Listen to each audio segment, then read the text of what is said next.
Tout a commencé par une forte secousse souterraine, un séisme de 4,9 sur l'échelle de Richter, détecté très tôt ce matin par les pays voisins. La Corée du Nord, dernier régime stalinien de la planète, a ensuite confirmé qu'il s'agissait bien d'un essai nucléaire. Le monde est en émoi, provocation, menace, irresponsabilité. Même l'allié chinois a condamné son protégé. Corée du Nord, ou la dernière dictature se déclarant encore du communisme au monde.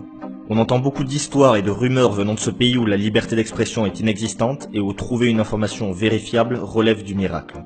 Assassinats, attaques informatiques, missiles nucléaires et balistiques, culte de la personnalité, le régime de Pyongyang n'a aucun problème à remplir les pages faits divers de nos journaux. Mais concrètement, que veut la Corée du Nord ?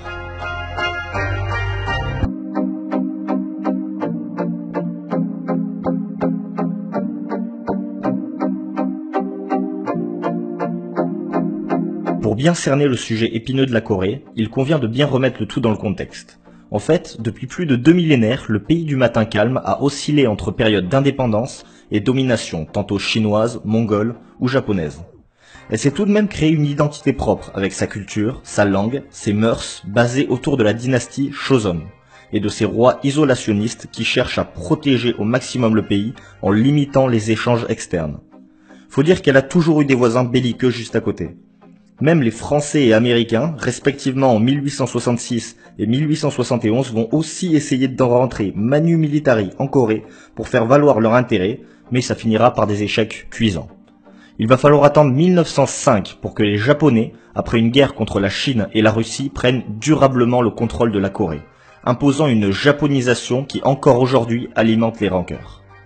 À la fin de la Seconde Guerre mondiale, et avec les accords de Yalta, l'URSS et les États-Unis décident de se partager le pays au niveau du 38e parallèle, le temps de démilitariser la zone et de renvoyer les Japonais sur leur île. Mais on est au début de la guerre froide, et les deux géants veulent garder une certaine mainmise sur le pays.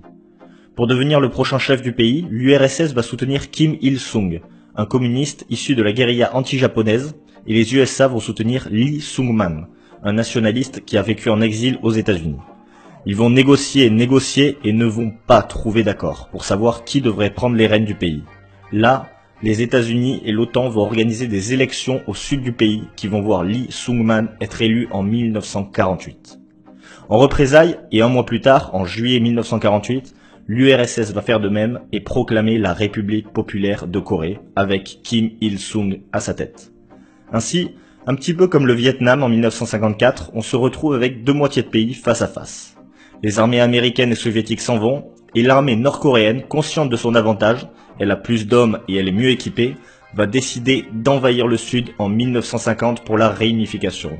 C'est le début de la guerre de Corée.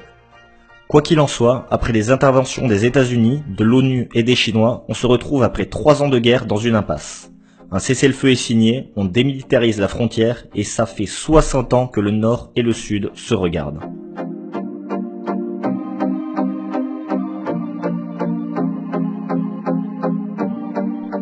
Après cette guerre fratricide, on a deux régimes qui ne se parlent plus, qui se méfient et qui vont évoluer très différemment.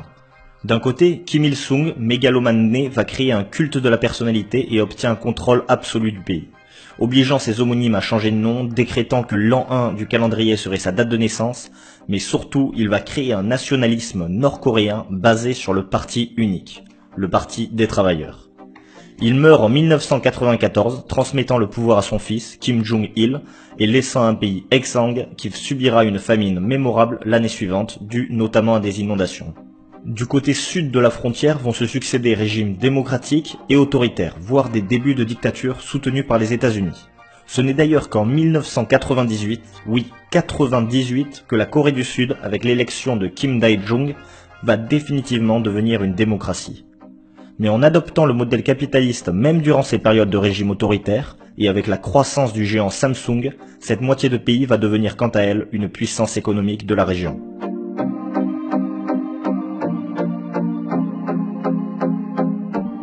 Alors Kim Jong-il est au pouvoir depuis 1994 et est aussi mégalomane que son père. En revanche, il voit d'un bon œil les tentatives de rapprochement de Kim Dae-jung, le président sud-coréen en 1998.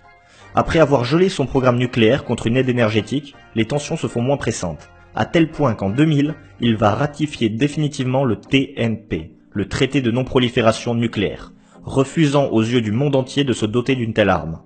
Résultat, la Corée du Sud commence à aider financièrement son voisin du Nord, les frontières vont s'ouvrir le temps d'un été, permettant à des familles de se revoir après 47 ans de séparation. Kim Dae-jung reçoit le prix Nobel de la paix pour ce que l'on appellera la politique du soleil. Des pourparlers pour une réunification et un traité de paix en bonne et due forme vont même avoir lieu. Tout porte à l'optimisme. Mais un événement tragique va avoir lieu et va changer la face de la Corée et du monde entier ce 9 septembre 2001.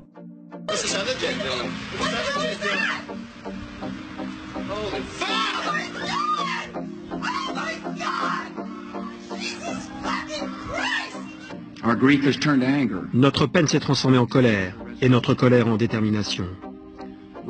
Que nous livrions nos ennemis à la justice, ou que nous fassions justice nous-mêmes, justice sera faite.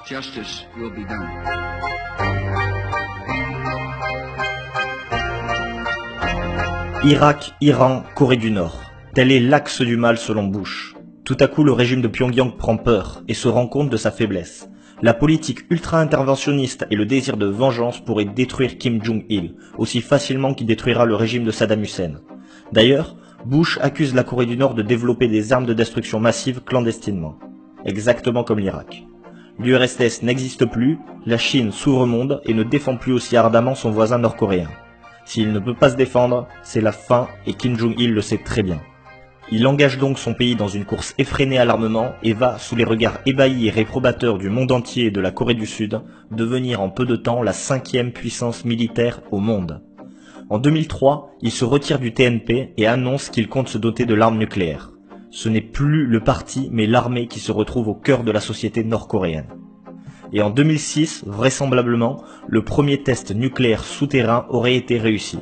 Les sanctions économiques pleuvent mais rien à faire. Le régime de Pyongyang viole tous ses engagements internationaux.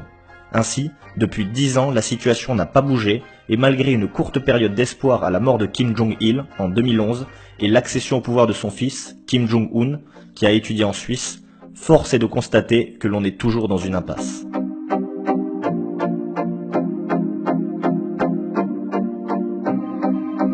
Maintenant que la sécurité du régime est assurée, Kim Jong-un veut s'assurer d'avoir un maximum d'arguments à la table des négociations. Avec ses missiles balistiques, il pourrait vraisemblablement pouvoir toucher une partie de la côte ouest des États-Unis. L'ONU a les mains liées et ne peut plus faire grand-chose, sous peine de déclencher une guerre nucléaire. Kim Jong-un aurait même déclaré que la Corée du Nord allait devenir, et je cite, une puissance militaire de l'Ouest que même le plus puissant des ennemis ne pourrait toucher. Ça en dit long sur ce qu'il pense. D'ailleurs, beaucoup de ces provocations viseraient à faire partir les États-Unis de ses bases en Corée du Sud et au Japon. C'est un petit pays qui a peur d'être considéré comme un petit pays. Ils ne veulent pas la guerre, mais ils seront prêts à tout pour rester au pouvoir. Et pour ceux qui ont peur d'une attaque sur Séoul, il faut savoir que les Coréens du Nord sont totalement pour une réunification. Ils savent que l'amélioration de l'économie serait immédiate, tandis qu'au Sud, les jeunes sont beaucoup plus réservés, protestant contre le coût mirobolant de cette union. Le régime de Pyongyang, lui, dit encore fermement que la Corée c'est un même peuple, un même sang, un même pays. Ainsi, détruire le Sud n'aurait pas de sens pour eux.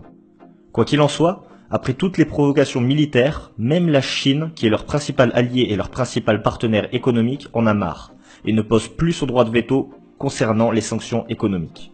Ce qui est embêtant, c'est que la Corée du Nord survit grâce à l'aide énergétique de la Chine, notamment ses importations de charbon, et que si la Chine arrête de leur vendre du charbon, le pays pourrait tomber en ruine, mais dans ce cas-là, qui peut savoir ce que ferait Kim Jong-un ? Comme un animal blessé, pourrait-il attaquer la Chine pour se venger? Je vous laisse imaginer les conséquences si une bombe H, 1000 fois plus puissante que celle d'Hiroshima, tombait sur Pékin.